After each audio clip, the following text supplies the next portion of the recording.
today is COVID-19 Surgical Experience and Response, Staten Island, New York.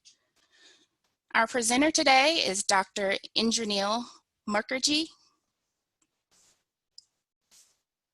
The objectives for this series are to discuss the various types and forms of conventional and current treatments for COVID-19, describe the steps necessary to promote optimal health and medical interventions, recognize the regulatory standards and laws that govern COVID-19 innovations, summarize updates in diagnosis, treatment, and research for COVID-19, compare diagnostic and treatment options with various state healthcare teams, discuss and determine appropriate strategies to address patient or team-based issues. The information to text for today's continuing education credit is 501-406-0076 with the activity code 36717-35418. Again, the number to text for today's continuing education credit is 501-406-0076 with the activity code 36717-35418. In support of improving patient care, the University of Arkansas for Medical Sciences is jointly accredited by the ACCME, the ACPE, and the ANCC. This lecture carries a credit designation of 1 AMA PRA Category 1 credit for physicians, 1 ANCC contact hour for nurses, 1 contact hour or 0.1 CEU for pharmacy, and 1 AAPA Category 1 CME credit for physician assistants. To receive a certificate in your Learn on Demand account, log in to learnondemand.org, search for this teleconference, launch, and evaluate. The following planners and speakers have no financial relationships to disclose. The moderator, Kevin Sexton, does have a disclosure, and that's with royalty with Baxter International.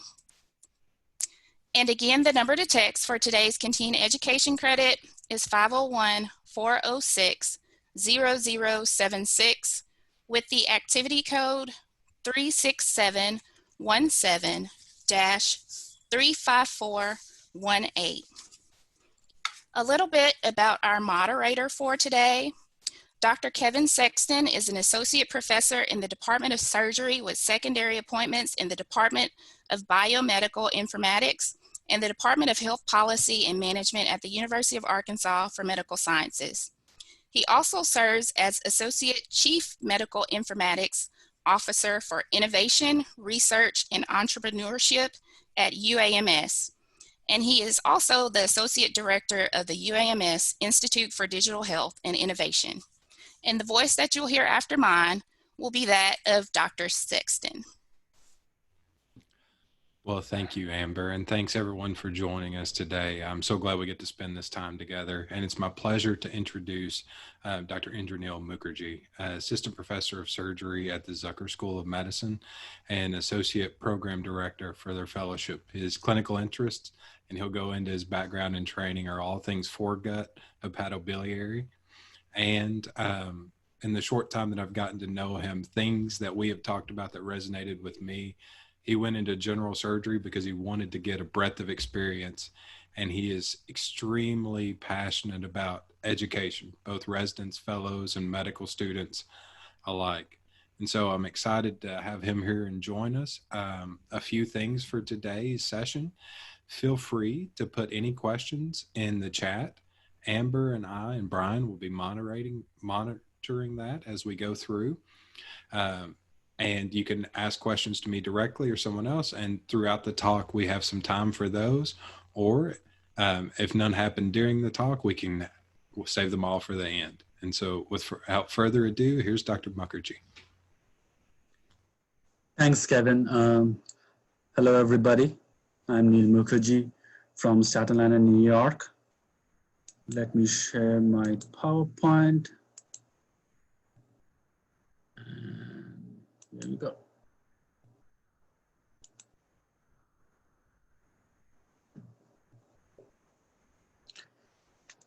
Hey guys, so stating it again, I'm Neil Mukherjee from Staten Island, New York. As Kevin, thank you for introducing me. Thank you, Amber, and everybody else for inviting me. Um, so I lived through this time, and this stressful time, I think, is still continuing. We had it early, but I guess you are in the midst of it. My journey started in a small mining town in Ranchi, India. I was a year junior to MSD. If you guys know about cricket, our previous cricket captain was MSD, so many people know my school. And I went to med school in Mumbai, Bombay, Grant Medical College. It's again infamous for Munna Bhai MBBS. He's a goon who became a doctor, a spin-off of Patch Adams, the Bollywood version of it. So my lineage of sports and being a goon isn't the best. So I decided to take up surgery in the States. Did a few rotations in Houston, Oklahoma, and the Bronx. And finally, I did my residency on Staten Island, New York. For my interest in foregut and hepatobiliary, I moved to Tampa, where I did a fellowship, and it was mostly minimal invasive, where I developed my minimal invasive skills. So what do I do now? A lot of hernias, hepatobiliary, foreguts, and I try to do them with single incision minimal invasive, some multi-port minimal invasive, and some single incision but maxillary invasive as need be. Coming to the present times, New York was hit bad, mostly in the middle to end of March, going up to April. And gradually we improved in May and June. But the peak in Arkansas started only in June and is still going on well into July and August. The numbers might be coming down now, so I feel for you guys. Looking into a little detail into my neighborhood. We are from the Richmond County. It's actually an island. So we know this population very well. Most of our nurses and physicians know everybody, and most of our patients come back to see us. Our numbers actually started to go up in the beginning of March, but we didn't know what these were, we didn't have the test results. But once we started to test them, our peaks was there in the end of March, beginning of April. And by end of April into May, our numbers started to reduce drastically. And it's been constant since then. So while the numbers were going up initially, there was a panic everywhere, especially among all the physicians and the nurses who were working in the hospital. We came to know about various policies in the first few weeks of March. First of all, we were shared a preparedness toolkit. We came to know what PUI means, a person under investigation. The ED triage was changed. And if you suspected anybody, you get them tested. But you couldn't test everybody. People had to meet criteria. A couple of days later, our Northwell labs were authorized to do COVID testing. And again, then you had to meet some criteria to get them tested. There was mask stations everywhere. Everybody was wearing a mask, family members, patients, the clinical and the non-clinical staff. If you were going for elective surgery, pre-surgical testings of COVID was being mandated, especially for the elective procedures. Soon, there was multiple policies. What to do with symptomatic patients, what to do with asymptomatic contacts. There was a mask policy. Mask was mandated to every patient-facing teams. And then there was a shortage of N95 respirator masks. So to optimize their usage, multiple policies were done. What messaging should we give to our community? So we had a patient-facing messaging policy. Our conference policy changed. All non-in-house conferences were canceled. You could not go to a different institution or out of state to go for any kind of conference. And even non-essential internal conferences where there were going to be more than 20 people had to be canceled for at least a 45-day period. As I stated, the travel policy, you couldn't travel out of state. And if you were going to travel or if you're at high risk, you had to speak to a manager before you could do any of these things. Telehealth services were enforced. It was distributed to all clinical staff. Login information and education was distributed and redistributed multiple times during these couple of weeks. And we became comfortable. And our telehealth visits numbers started to grow up in the first couple of weeks. Remote access, most of the clinicians had it. Many never used it, but they were now using it. Even the non-clinical staffs were giving remote access. Lots of our ancillary staffs were working from home via remote access. And by March 15th, we got the policy to stop all elective procedures, especially the hospital-based ones were canceled unless it was clinically indicated and important enough to do it as soon as possible. And all elective surgeries were postponed for at least a month. Even in the ambulatory settings, we are supposed to minimize, postpone, or cancel elective procedures when there is a potential for risk to patient or staff. Appointments at primary care practice sites, in immunocompromised patients like at hem-onc centers, they're all postponed. Specialty practices like us are also postponed. But routine imagings like CAT scan, ultrasound, mammograms, but there were no direct patient contacts, were still going on at that time. All these appointments were tried to change to telehealth services whenever possible. There were lots of workflow changes. The ED triage had to be turned around. There were stations put outside the ED triage to pre-triage them. Emergency room workflow was changed for COVID and non-COVID patients. Flow patients were being segregated between COVID and non-COVID. Intensive care workflow changed completely.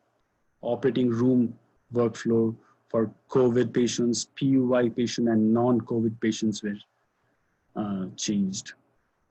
Perioperative care, where are these patients going to be recovered after surgery?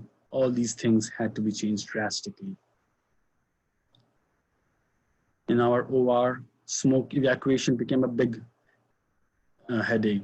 We went through various systems that were already present in our hospital, and we tried to look for other off-the-shelf procedures. We even jerry-rigged what we had in our hospital using anesthesia equipments to make sure that none of the smokes would infect our hospitals or OR staff. Even our cafeteria were ready. All the vending machines were closed down for fear of infection, and they were storing toilet paper to help us out because we did not have toilet paper in the stores.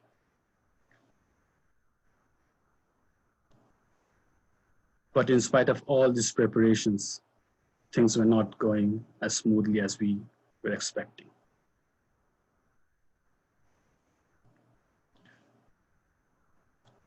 I wanted to ask if anybody had any questions. Kevin?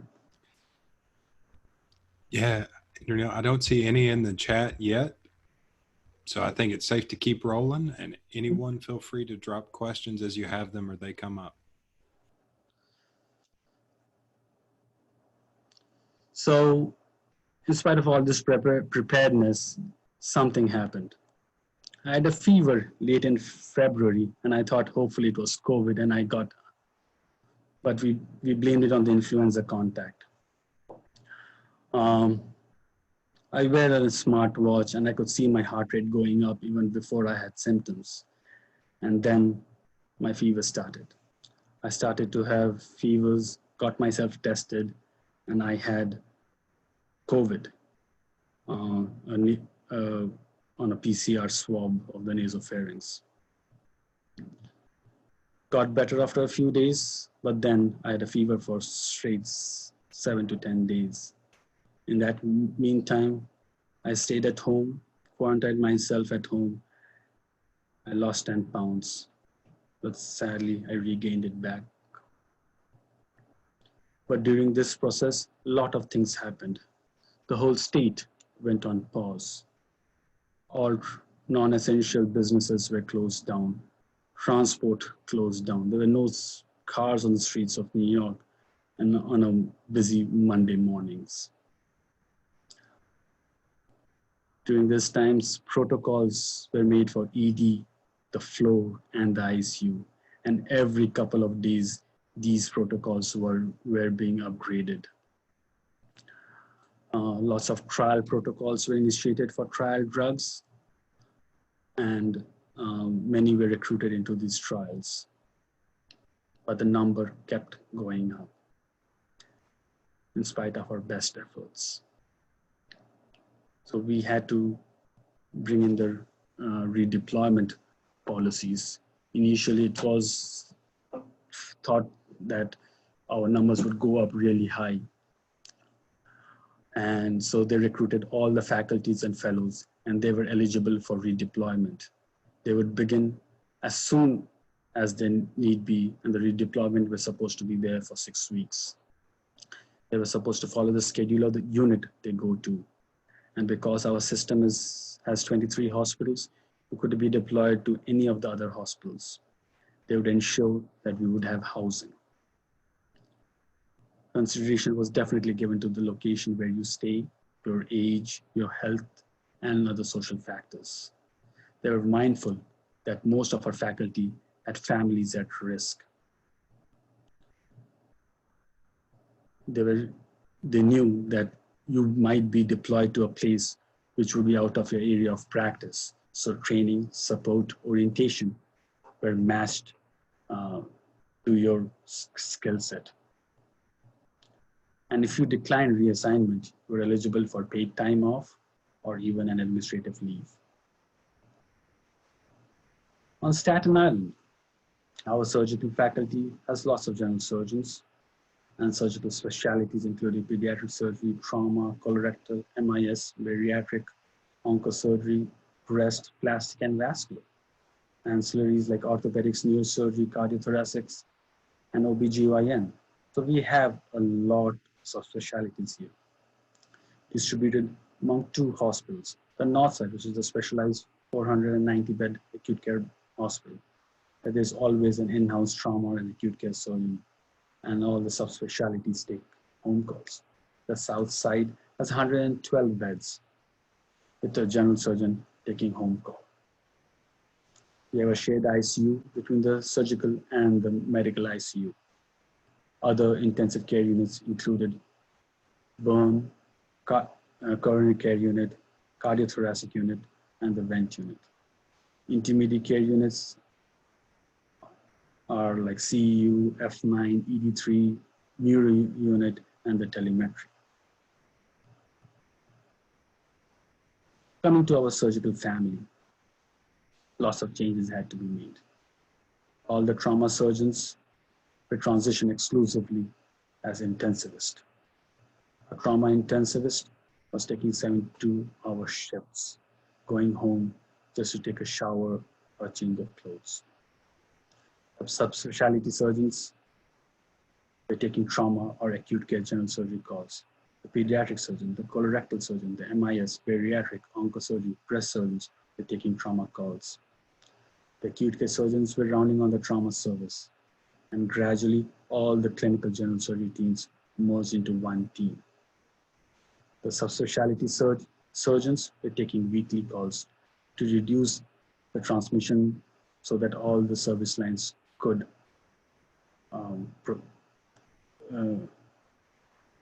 would be taken care of. The south side, the smaller hospitals, the ancillary surgeons like the plastic surgeons, were taking call to make sure everybody was covered from the surgical department.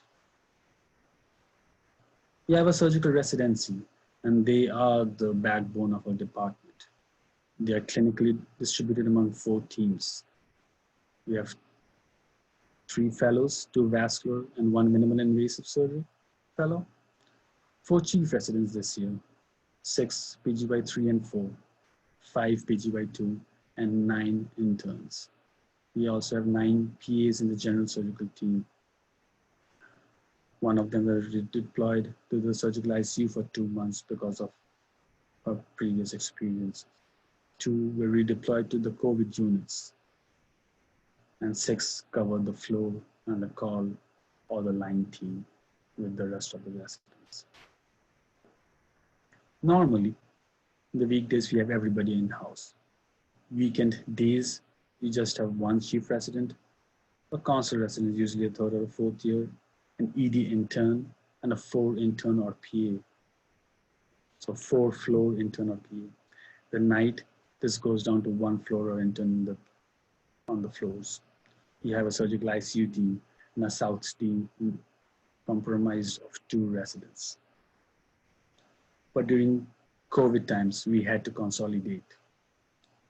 All the surgical residents were self-monitoring themselves, making sure the first sign of symptoms, they don't turn up to work.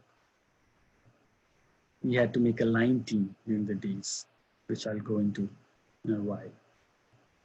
All the days, the weekend and the weekdays, were actually replication of the weekend days team. So a chief resident, a senior consult resident, an ED intern, and 4 floor intern or PA. The night team stayed the same. The surgical ICU team had to be upgraded with more residents. And the south side team just had a senior or chief resident taking care of all the lines and consults and follow-ups. So in April, there were a lot of redeployment happening. And as the patient numbers started to go up, when more people needed ICUs, our shared ICU became a purely COVID medical ICU. The recovery room or the post anesthesia unit or the PACU became a non-COVID surgical ICU initially, but then it had to be turned to a COVID SICU. Our burn ICU was changed to a COVID SICU as well. The cardiothoracic unit became a COVID ICU. The cardiac critical care unit became initially a non-COVID and then a COVID MICU. Our non-COVID surgical ICU patient were going to the cath lab. Post-trauma, post-neurosurgery were going to the cath lab because all the cardiac procedures had almost stopped at that time. And the GI suite became our non-COVID MICU and SICU. So our 2 trauma intensivists were working out of the burn unit or the recovery room. Each of them had 1 to 2 second-year residents with a bevy of PAs and interns. And they were not cross-covering with anybody on the floor or a high risk of transmission if infected. Our line team, I think this was one of the biggest help to the rest of the hospital, compromised of a supervising attending, usually a general surgeon or a vascular surgeon, as well as breast surgeon or an intervention radiology.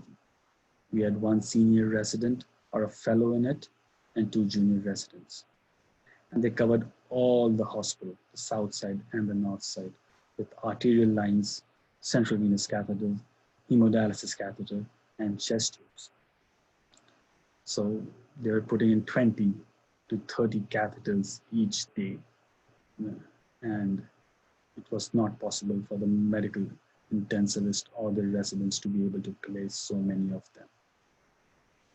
As the vent settings were going up, when chest tubes were needed, and our residents were helping the rest of the hospital placing them. The core team, which usually comprised of the hospitalist and the medical residents, was taken over by the cardiologist. The intubation team, this was under the purview of the anesthesia, were prepared, and there were a couple of intubation teams because multiple people needed to be intubated at the same time in those first few weeks. And they were equipped with PPEs and including PAPRs, but they were well protected.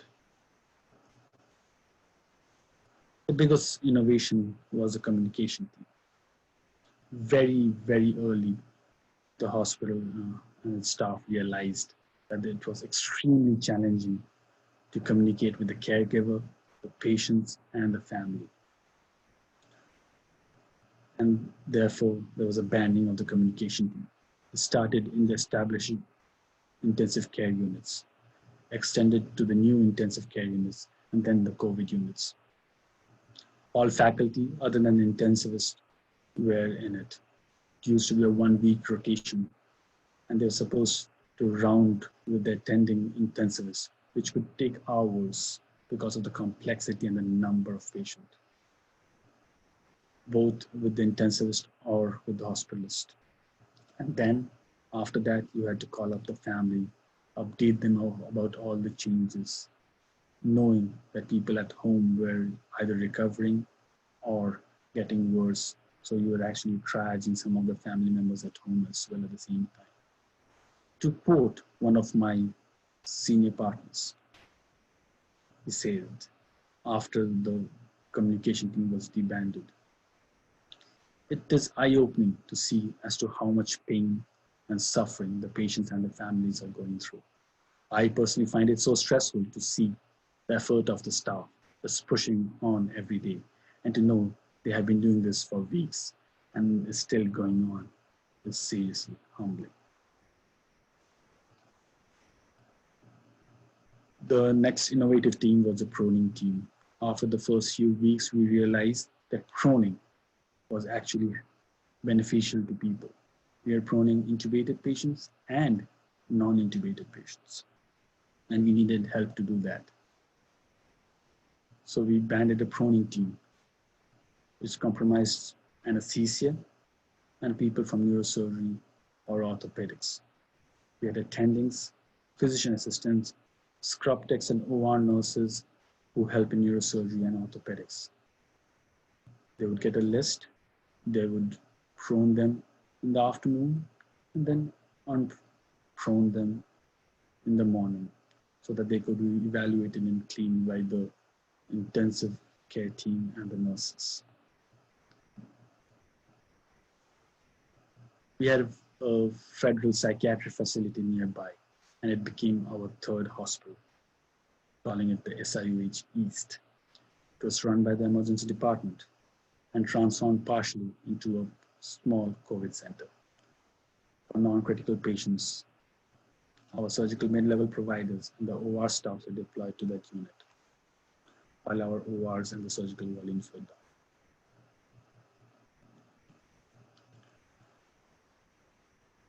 Then our clinical decisions were getting difficult. Kevin, do you want to take any questions? Yeah, we have a couple for you. The first question is about communication. Given the rapid nature with the situation evolving, how were policy changes and plans communicated to you and your teams? And did you find any strategies that were more or less helpful? So I do think communication was a big barrier. I was personally in the communication team for a week. And at that time, when I took over, I think on a Monday, and when I called a family member, I think a daughter of a 75-year-old gentleman, and that daughter who's 50 plus said that they had no idea what her dad was going through. The last time they knew was when the ambulance driver took him over. And I was trying to break it down into organ systems so that the family could understand. And because this daughter was actually knowledgeable about physiology, she understood all those things and was very grateful, especially when she was seeing that one of her uncle had passed away and her mother was actually getting better. So when I put in perspective that dad's not doing well, the VEN settings are going up, and the kidney numbers are actually going up, she understood what was happening. And they were extremely appreciative, because I did get some phone calls that they were completely out of the blue, not knowing what was happening. It's like, my dad just went there yesterday, and today you're telling me that 3 organ systems are down. So I think the strategy that worked for me, and I would say my peers also said that, we used to stay during the rounds, jot down 100 points during the notes, tell the family members, and some of them had a lot of questions, because they would say like, oh, I have a cousin who's a doctor in Boston, they want to talk to you. And we would actually talk to them, because now they would be able to explain it to their family members better. There was a lot of trust issue at that time. Most family members just could not believe a functioning 45, 50-year-old people were going on ventilator and dying within a couple of hours. Sure. And I used to make a list of family members who wanted a second phone call. So before I left for the day around 4 or 5, I used to cross by the ICU, get any updates, and call them up. Many times I physically didn't go into the ICU at 4 or 5 o'clock, and I just called up the resident, any updates, and called them up. Because people were deteriorating within hours. Like if I told them the vent settings are getting better this morning, next morning they will be decoding. So. Yeah, it's a terribly difficult situation. And back to the communication issue, this time switching gears to, how did administration communicate policy changes to your teams as these new teams are being developed and utilized? Yeah. And what strategies did they use that were effective? We were getting emails every hour about this is the new policies. But I think what our department did really well, that we, at least Northwell is a 23 hospital system. So yes, bureaucracy and all those things, you might feel like we are far away from the decision-making process, but it did not feel like that. Our chairman was always there. We were communicating. We had Zoom and Teams meeting almost every couple of days. And then the department was having system-wide meeting every week. So if any changes were being made, we were being informed within days. And every time we had an input, it was going up, and you could see that it was a rapidly changing front, and people were actually responding to you. Okay, it sounds like you had some pretty defined chains of communication. Was all of the communication coming from one source to the faculty, or did you have multiple groups sending those emails? There was no conflict in those emails, but we were getting emails, one from the administration, the hospital administration, and one from the service line. Okay. So usually what kind of surgeries are can be canceled, what are the things that we need to do from the surgical department was coming from our surgical heads, and the masks policies and all the other stuff was coming. But they were very coherent, and there was no, we never, my colleagues and I, we never found any conflict in this. Okay. And another question that popped up about resource challenges. You'd mentioned N95s becoming short. What other things were you all challenged with from constrained resources, like personal protective equipment, medications, and the many changes of the medical treatment of COVID, even things as central lines, putting in as many as you all were in a day? Yeah. No, so means we were actually, we were running out of resources very quick. But I do think the administrations kept up with it. they were actually monitoring the number of chest tubes, the central lines that were, if we were running short. Means I don't think anybody did not get a central line because we didn't have it. Okay, everybody got it, and the administration was on top of it. Yes, we all know about the ventilatory shortage, but we always means we used to get daily emails about the number of ventilators used and the unused ventilators. Means we had like so many unused ventilators in our hallways, and we could see them being depleted and repleted every few days. And one more question about the teams, and then we'll roll on and do final questions at the end. You had a lot of different teams and a lot of clinicians playing roles that wasn't their home and that they weren't comfortable with. How did you support team members who were maybe helping in areas that wasn't their specialty or they were less comfortable during the time? Yeah. So, because I take acute care general surgery calls, so I was always busy. So I was never deployed to a COVID intensive care unit somewhere else. If our numbers had gone up, I was supposed to take care of one of the ICU during the day with an intensivist as a backup. So 3 days before that, I was actually rounding as a resident, learning. There were like 4 different ventilators in that unit. And I was trying to figure out how to change the tidal volume, how to do pressure control ventilations. So learning the nuances means I had done those as a resident, I'd done those as a fellow, but I don't do them anymore. And it was extremely difficult because this was a completely different beast than what we had seen in our residency and different ICU protocols. So in those 3 days, I was trained and oriented in COVID ICU management. But luckily our numbers peaked and didn't have to do it all by myself. Well, we're glad for that. Okay. And so we'll let you jump back into your talk and we'll do final questions at the end. Sure. Okay. So those were a lot more of administrative things. So the next portion is some clinical decision making.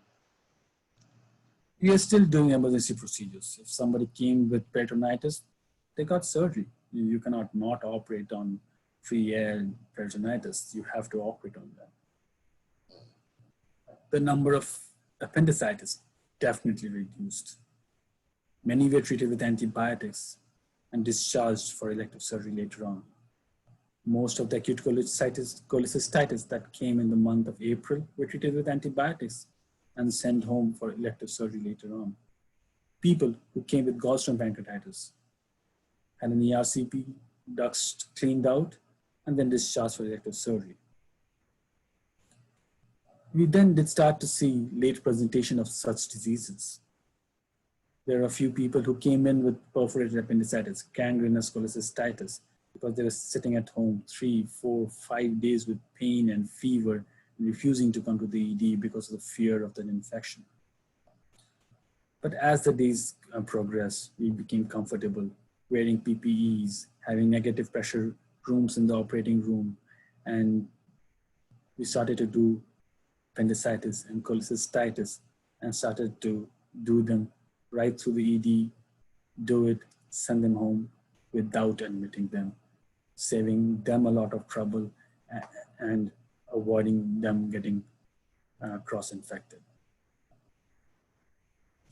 The decisions for tracheostomy and PEG was a difficult one. Initially, we were thinking that not to do them because of poor prognosis. But then the young people were doing well. So we waited for 2 negative tests before doing them. We started to do bedside, PERC, trachs, and PEGs. And then when we had negative pressure operating rooms available, we started to do it in the operating room as well. The gears with overalls and PAPRs, the powered air purifying respirators, attending with one of the line team residents with the help of the respiratory therapists and the nurses were doing those in the ICU. towards the end of April, we came to know that this was not just a viral infection, but actually a thrombotic disease. Dr. Spyropoulos is a professor of medicine and he's a director of anticoagulation and thrombosis. He gave us a talk. So going back to what Dr. Sexton had asked, during our weekly meetings, we used to get talks from every department.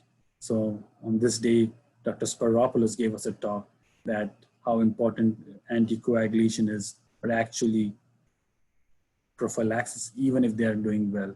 So around that time, we started to put every patient on prophylactic, at least antiplatelet like aspirin, or even anticoagulations with Eliquis and other medications. So that's something I wanted to add here. Northwest set up a research consortium. They wanted to streamline the system. There were a lot of people who were gathering data, who wanted to write. They were seeing new stuff and we wanted to distribute this data.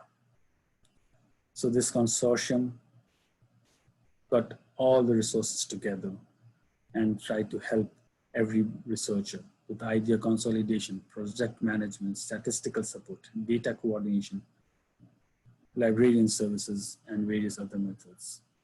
And by the end of April, the first paper came out in JAMA, where they presented the characteristics and comorbidities and outcomes of 5,700 patients.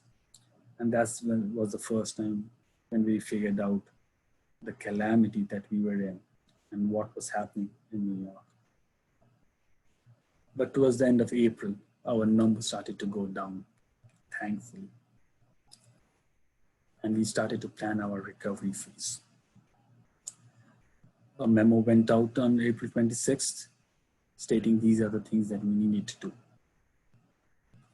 We needed to re-engage with our public, get a time frame, let them know, hey, you had colon cancer, your surgery has been postponed, this is when we plan to do the surgery, and this is what steps we have taken to ensure that your colectomy goes well and you get out of the hospital without getting infected with COVID. We made a priority list. All the pending cases had an extra number at the end of it, according to the priority, 3 being emergency, 2, 1, and 0. Actually, priority 4 was those emergency cases which you did emergently through the ED, and priority 3 were like cancer cases which had to be done sooner than later. Data collection was a big thing. People were making Excel sheets, and these Excel sheets were then put together to make a priority database across the health system. Certain venues were selected where priority 3 cases could be done. Regulatory restrictions were there. We were still not allowed to do elective cases because of the lack of resources in the state, in the hospital, and we didn't want to jeopardize anybody's health in the process. So there was a coordination between the health system, the hospital leadership, and the state. And we were still only doing emergency surgeries. All the pre-procedural spaces had a proper assessment, making sure that all the ventilators and the equipments were there to take care of COVID patients. By the end of May, hundreds of cases were pending. Thousands of priority 2 and 3 were still not done and needed to be done soon. Now, all our conferences, which were initially suspended during the month of April, we started them, but they were started virtually on Teams and Zoom. They're still going on, but now in a hybrid format. Smaller conferences are being held with social distancing. In our conferences, people are wearing masks and skipping rows and sitting far apart. And people who are at different institutions are not traveling in. They're using Teams to attend all these conferences. So coming towards the end of my talk, a paper came out in CHEST a few weeks ago, and the lessons that we learned in our hospital system. Like we said, there were a lot of different ventilators, so standardizing would be helpful. Training sessions, either on the job or on a separate settings, would be really helpful. Stockpiling ventilator replacement parts, tubings, filters is something that we also need to think. We just can't be ordering just ventilators. We also found out that putting everybody on ventilator was not easy. So we need to increase the number of negative pressure rooms in the ICU and the floors, and use of non-vented bilevel masks and nasal cannulas to prevent people from being intubated. In the media, we're only talking about respiratory failure, but renal failure was a real issue, and we need to prepare for that. Stockpiling dialysis machine, filters, parts of the machine, dialysis solutions is important. In the peak of these diseases, nobody was being transported to get CAT scans. So point of care ultrasonography was invaluable. Like everybody was getting sonograms of the chest to see if there were pleural effusions, fluid status.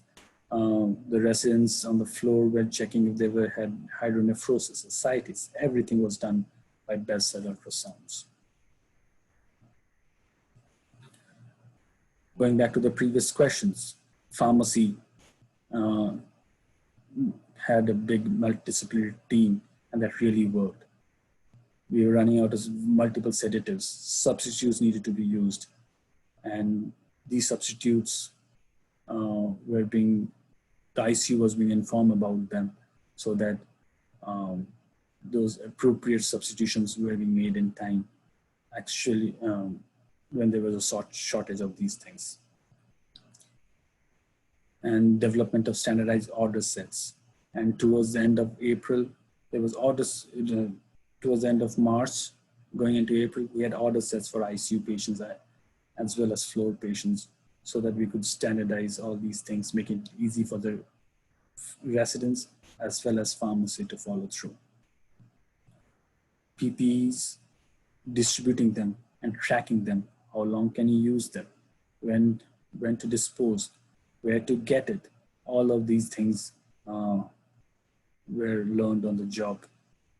Donning and doffing training during the entire surge period were being distributed online via emails. We have a learning portal through which it was distributed, and people who have done it before were showing the juniors how to don and doff their gowns. ICU preparations, I've touched most of them that we had done, but to recap it in quickly. The temporary spaces can house stable patients, like what we did with our psychiatric facility next door. And most of our hospital rooms were converted into ICU rooms. One thing we found out, closed doors are dangerous for critical ill patients. So just having a seriously sick patient and closing the door is not safe. For the staff, maybe, but definitely not for the patients. Critical care education sessions, when mandated, it was helpful. Lots of nurses, residents were brought up to speed, and because the protocols were changing every day, multiple such sessions were needed. Critical care physicians were running the ICU as it opened up. Non-intensivists were brought up to run the ICU. Mobile team of pulmonary critical care were going around doing ventilator management to these non-intensivist run ICUs. Volunteers and local providers were really helpful in New York. The mobile procedure team and the proning team took a lot of burden from the ICU staff. The tiered staffing strategy was implemented. Some of our Northwell hospitals actually used them. we are ready for this with the critical care physician at the top, overseeing 4 ICUs, which are actually run by acute care surgeons or physicians. And that was our plan if our numbers had surged more. We talked about repatriation of team and the communication team. Microsoft Teams, none of us used it before March. Now we are all well versed in how to use it. Regularly scheduled divisional conferences or service line conferences was one of the best things that had happened. Staffing, deployment, management updates, issues of concern was being shared between the frontline people and the managers on a weekly basis. And we could see that the turnaround time was quick. The hospital administration partnered with psychiatry to make sure that physician burnout, the clinicians, and the non-clinical staffs were all being taken care of, because this was stressful on the hospital staff as well. Some of them were getting sick, some of their family members were dying, but they were coming to work every day. So in conclusion, was it a war zone? We were always in gear, afraid to take it off. Gurneys were being moved the morgue every 10-15 minutes. Bodies were piling up in the morgue. People were dying within hours of coming to the hospital. We could not do anything. We are not even doing CPR. 1,000 people dying every day in your own city, and you were the last line of defense? I think it was war. Looking back, the numbers in the city might be going up a little bit, especially in the Europe. The second spike is happening, and New York is ready for a second spike. Thank you, everybody. And if you have any questions, for you. And thank you, Dr. Mukherjee. And if anyone has questions, please add them to the chat. We have a couple for you. You talked about reopening and the backlog of cases from the pandemic. How did you all prioritize with the backlog of cases as you started to reopen and get more folks coming in from clinic? And then have you all been able to work through your backlog to date, or is that still ongoing? So because we are a 23 hospital system spread over a large area, some of the hospitals are acute care hospitals, which were badly hit, and some of them had more of an elective practice kind of hospital. So I think when everybody made an Excel sheet of pending cases, they put a priority number next to it, and the administration put it all together. I know there were thousands, 15,000 plus cases that were pending at one time. And we were allowed to do emergency cases, that was priority 4, but then pancreatic cancer, colon cancer, we could not just sit on it hoping the numbers to go down. So one of the hospitals was opened up to for elective cases as need be. And I know that people were given privileges at other hospitals at that time, system-wide, so that you can go and operate there. And then we started to go down on the priority list. So if I tried to book a lipoma in the month of May, somebody would definitely call me up. But if I booked cholecystitis and somebody called me up and I could say like, hey, this patient had the gangrenous gallbladder, it would be fine. So I was allowed to do those cases, and most of the backlog has been taken care of. There's some people who actually were afraid to come into the hospital in the month of maybe May, June, and they are coming around now for elective surgery. But I would say more than 95% of my personal backlog has been taken care of. And it was stressful last month, I would say, because we were busy, the ER has gotten busy, and we were operating 2-3 times our normal volume. And I think that's something that we've experienced too, with the ER slowing down as the pandemic as you get more and more cases. Did you notice any folks presenting with more severe disease, perforated appendicitis instead of standard API? Definitely. Oh, so the first, like when the panic started, most of us were treating us with antibiotics, and I don't think that somebody actually perforated or became septic under our watch. But towards the end of April, there were a lot of people who were coming in with like 2 weeks of right lower quadrant pain. Okay, and the standard story would be that they called their primary. The primary said, go to the nearest COVID testing center, and the COVID testing was negative. They went back, and then they were still having pain, so they got COVID tested again, and now they again came to the ED. And by the time there's like a huge 4-centimeter phlegmonous masks there. So that started to happen towards the end of April, I would say. Yeah, and you talked a lot about the stress on clinicians and folks dealing with these patients. Were there any particular strategies that you thought were effective in helping with burnout and helping support staff and faculty during this time?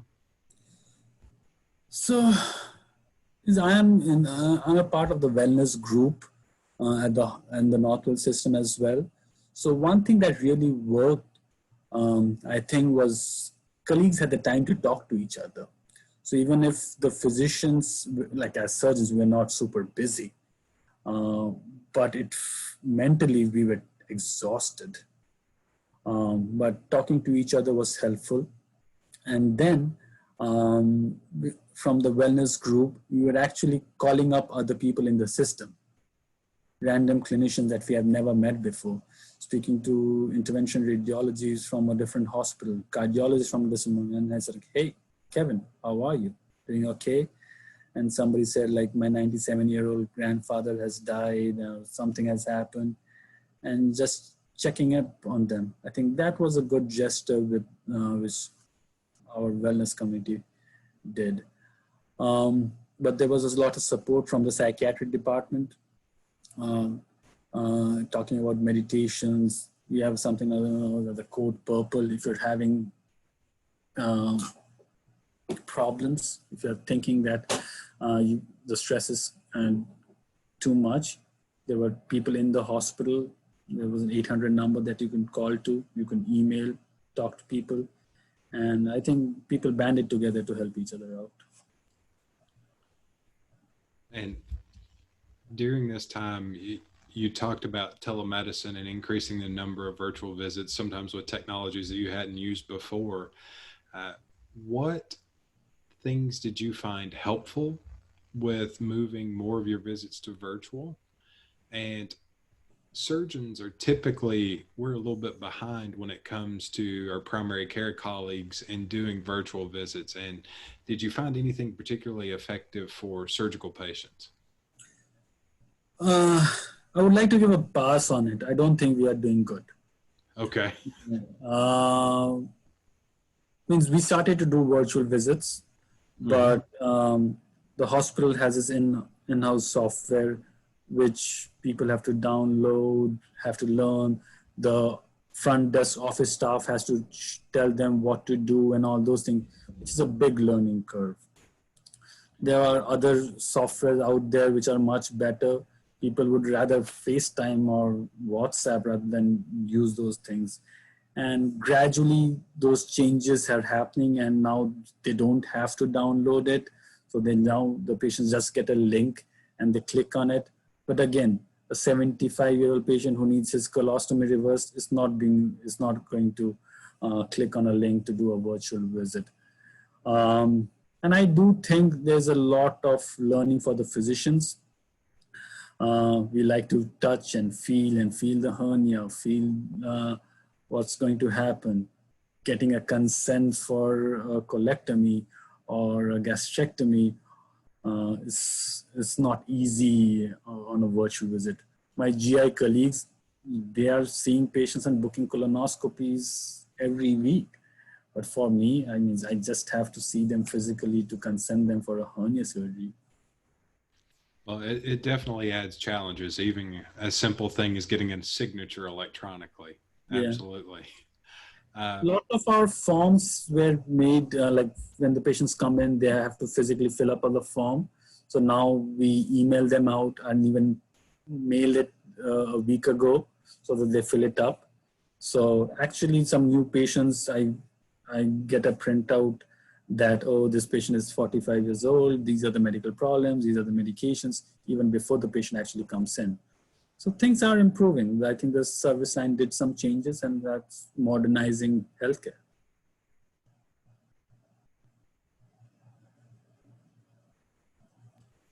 All right. Well, it looks like we're 1 minute prior to wrap up. I can't thank you enough for being here today. I'm going to ask if there's any other questions. I've asked all that I saw coming through chat. Amber and Brian, please let me know if you see others. Otherwise, thank you so much for being with us. We appreciate all your insight. Thank you, Dr. Sexton. Thank you, everybody, for having me over.